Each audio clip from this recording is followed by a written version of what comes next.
The Deadlock Major update is here. We've got 6 new heroes, new hero select screen. We've got a hideout, all kinds of huge things. But I want to talk about really quickly some things you may have missed about this new update that I want to make sure don't fly under the radar too much. Hey everyone, this is Connor here at Dead Unlocked, and technically this is my 4th video to upload today. Kind of a crazy one. Took one down because the patch released literal seconds after I put it out. But like I said, I wanted to hop on here just quickly and go through a few things that I've noticed in the patch that I haven't seen many people talking about, some things I've seen on Reddit, everywhere in between. So let's dive into all the things you may have missed in this Deadlock Major update. All right, number 1, the first thing you'll notice if you walk over by the fire in the hideout and you have this little snow globe here, there are going to be things called souvenirs, it looks like. So this says this is a souvenir earned by Goopy during the winter event. So I played during the winter event when that was going on in the December area. And so I guess for that, I'm going to get this. This could mean that we get new souvenirs. You know, maybe this is something that will populate the hideout for players as you play the game more, participate in events, different things like that. Maybe this is something Valve does to kind of help you trick your hideout out, add mementos, and kind of reward players for being a part of things, and you know, creating a little bit of that gaming FOMO that we all love. So first update, yeah, first thing I'm seeing here is a souvenir. Again, what does it mean? Who knows? Only day 1 of it being here, but cool to see a little memento like this in the game. Next up, I'm kind of in a corner over here by the piano. You've got what looks to be a little ghosty ghost, a little sprite of Paige, who's going to be coming to the game. It looks like she's holding a book right here. You really can't see much. It's really in the shadows, but all of the heroes that have not been released yet are actually hidden throughout the hideout in this kind of, you know, phantom form here. So a really nice touch from Valve to be able to show players, hey, this is what's coming, and give a little Easter egg about the new heroes that are coming in the major update. All right, number 3, we're in the little testing area here, and there's a lot of fun interactions you can do in here. So number 1, there are birds flying around. Where are you? If you shoot them, it will spawn more birds. I think they keep spawning. I think that at some point they may even like multiply. So there are the birds. They're now flying around. There are birds in the testing area. Next thing, there's this ball. Now, currently, Ava's glitched out of there, so I don't know if this is going to work, but ideally you can hit the ball towards Ava, and she will chase it. There it is! Once she gets there, it's a little scuffed, but this is very cute. And this reminds me of, like, I'm an old Destiny player. This ball just reminds me so much of being at the tower, hitting around a ball, so really cool little update there. This testing range is actually going to be, I think, a huge part of the social area, because I had tested this earlier, but I invited a friend to my party, and you can change teams by, usually you can melee a thing here. It's currently not showing up, but you can melee that. Switch teams, so now obviously Infernus, who is my ally, is now my enemy here.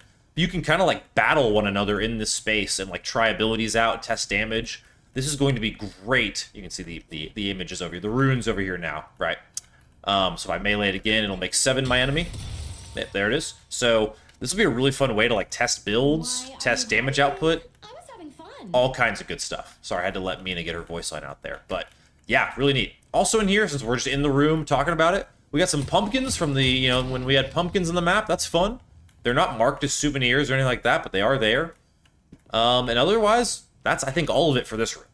All right, then you can come over here. If you go over to the, you know, kind of game select screen here, you can hit E, and this will give you this little match, this little screen right here, rather. You get a little diamond trooper here. It's kind of fun.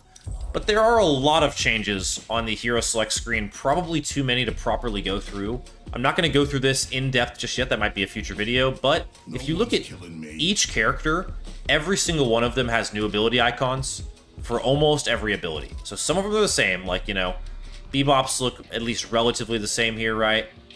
Calico's, I think, look somewhat the same. I think the ult is different.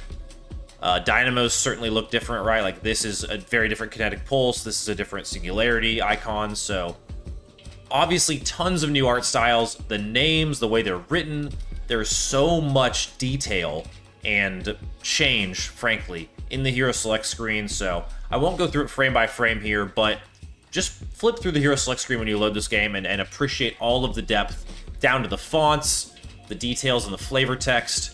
The backgrounds, everything about this is so impressive, and there are just a ton of changes here. All right, the next major change, you're going to see this as soon as you jump into a game, but Spawn and the whole area around Patron is completely different. I mean, base is totally overhauled, and it looks beautiful in here. You got some broken glass windows, this really high ceiling, some vents that run through it. all kinds of new models and lighting, and this is a theme throughout the map. You see a ton of new lighting all over. I mean, the sky looks different, just the way the map looks, like the shadows. Everything about this game, at a degree, looks different. You have these little tubes you can go through here. Look at this. A lot of new changes with the map coming. But yeah, in particular, the spawn looks so different. So we'll kind of go out and check out some camps here, because the lighting around the map is just so different to look at. I mean, part of it will look the same, but it just overall feels a little bit darker, a little bit more like you can see some crispness in the details, I think. All the camps have these kind of circles around them. Now, the minions still look the same for now, but they do have these different markers around on all of them. I think this is the same for just about anywhere on the map that you see jungle interaction, even if it's the ones with vending machines, you still see it, and here it is here. But I mean, just the lightings of these rooms are severely, significantly different. Some of the box placement, just a little bit of the details about them have changed. So I'm not going to cover every single nuance change of the map, because I think the best way to experience that is just by playing the game. But just know that when you load into a game, the map is going to look and feel significantly different. And it might feel different just at a framework level, because the lighting is just so changed, honestly. Another little small thing that at least I notice is the font is going to be different. So if you look underneath Sinclair's image up top, he's got obviously a green number icon there. I think the outline of the text is also a little bit thicker. This kind of lines up with the old Infernus, and it was previously called Frank leak, but the old Victor leak. It showed off that same text, so there's a little bit of, again, updating to, I guess, the text they're using, the outlines, all that kind of stuff, a little bit more polished. Subtle change, but a really nice one to see nonetheless.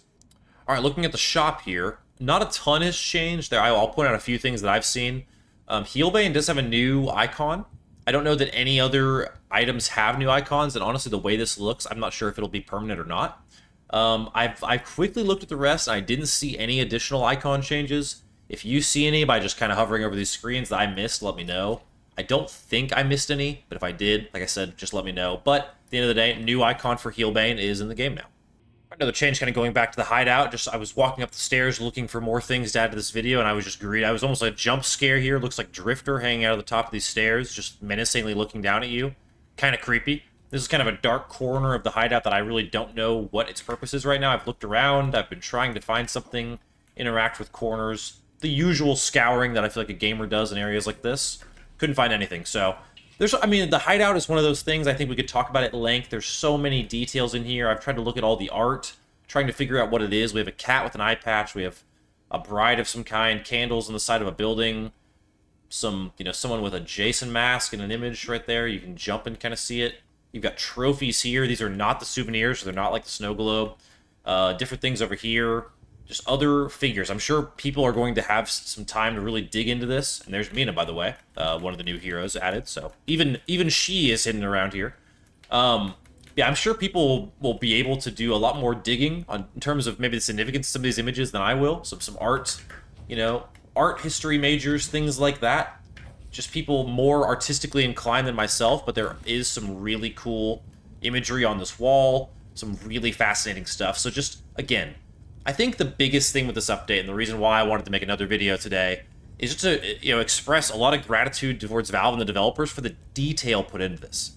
I mean, there's just that I think is the thing I'm coming back to more and more when I look at this update, is just being very stricken by the detail that was put into it and really impressed. So Valve, hats off to you. You're building an amazing game here. That's it, though, for this one. Thank you all so much for tuning in to the things you missed about Deadlock and the major update. We'll see you all next time here at Dead Unlocked for more from our house to yours. We'll see you all then.